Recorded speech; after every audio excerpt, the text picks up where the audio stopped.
Hello, magandang hapon po sa inyo lahat. Ako po ay masaya dahil narito po ako ngayon sa tinatawag na Edge of the World dito po sa Riyadh. Kung makikita po ninyo, nasa tuktok po ako ng bundok. Nagawa kong lakarin po simula dun sa kotse na yun, kung saan kami nakapark.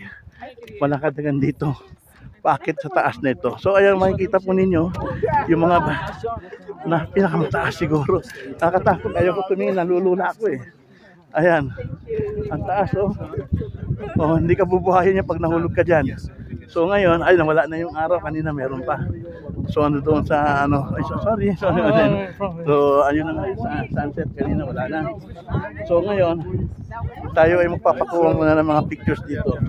So isa po sa mga hindi ko malilimutan karanasan na nagkaroon ako ng pagkakataon dito sa Saudi Arabia, makapasyal at makita ko itong lugar na ito na tinuring kong itong ngayon pa naman araw na ito, October 22, 2022 ay ika 31 years ko sa Saudi. Yeah, so I'm just showing everybody about this one. Yeah. So ayan po. So ayan tignan niyo So isa sa mga unforgettable experience po natin dito na talagang ibang klase talaga to.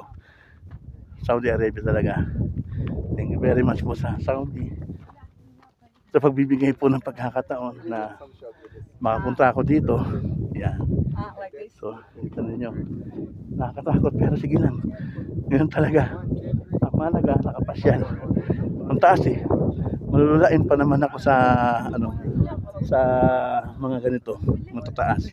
So, namnamin po ninyo yung kagandahan po ng Saudi, ang gandahan po ng bundok. Ayan. Okay. Tingnan po natin dito. Ayan. Ayan. Ito na nyo. Grabe ang taas. Sorry. 300 meters. How about if I jump here? No. It's okay. Jump. Yeah. Parang gusto kong sumikat eh. 25 million years ago. It's the same. Really? Yeah.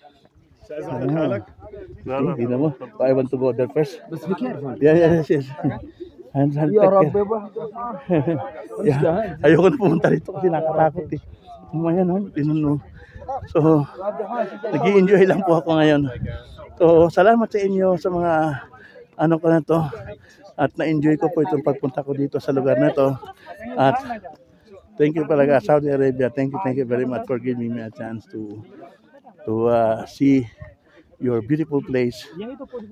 And I really appreciate this is my 31st year in Saudi Arabia. And thank you for all the blessings that you gave to me and to my family and to all the Filipinos here in the Saudi Arabia. Thank you very much.